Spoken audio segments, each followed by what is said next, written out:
சில விஷயங்களை எத்தனை தடவை பார்த்தாலும் சலிக்காது. அந்த வகையில் தமிழ் சினிமா காமெடிக்கு புது இலக்கணம் வகுத்தவை என்று சில அம்சங்கள் உள்ளன. அந்த கூட்டணிக்கு எப்போதுமே சம வரவேற்புதான். பார்த்ததும் ஒன்று போய் சிரிக்க வைக்கும் வெற்றி ஃபார்முலா அவை. பழைய கவுண்டமணி செந்தில் படங்களில் அவர்களுடன் கூடவே ஒரு குரூப் இருந்து வரும். வெள்ளை சுப்பையா, கருப்பு சுப்பையா, குள்ளுமணி என சிலர். அந்த கூட்டணி வரும் காட்சிகள் எல்லாமே பட்டையை கிளப்பியவை. இன்னும் கூட வயிறு வலிக்க சிரிக்க வைக்கும் குரூப் அது. அதுபோல வடிவேலு படம் என்றால் அவருக்கென்று ஒரு குரூப் உள்ளது. அந்த குரூப் காமெடியை இப்போது பார்த்தாலும் சிரித்து சிலிக்க வைக்கும்.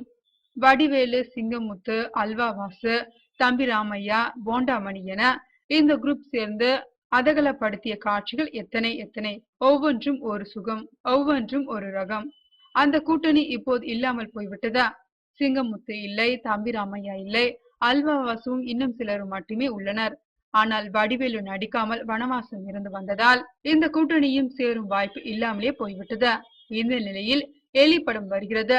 கோடை விடுமுறைக்கு வயிறுகளை குடைந்து குடைந்து சிரிக்க வைக்க வருகிறது. இந்த படத்தின் சில ஸ்டைல்களை பார்த்தபோது அந்த பழைய கூட்டணி நினைவலைகள் வந்து போயின. இந்த எலி படத்தில் அடி விழுதுகள் 2 பேர் அண்ணனுடன் அளவலாவும் காட்சிகள் ஒன்றை பார்க்க முடிந்தது. ஒருவர் வெங்கல் ராவ், இன்னொருவர் கடல்ல கூட ஜாமீன் இல்லைன்னு புகழ் சொன்னவர்.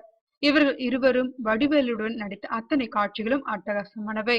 அந்த பஸ் காமெடி, கந்தசாமி படத்தில் வரும் தேங்காய் வாங்க போய் திகைப்புக்குள்ளாகி புலம்பும் காமெடி என நிறைய நிறைய சொல்லிக்கொண்டே போகலாம்.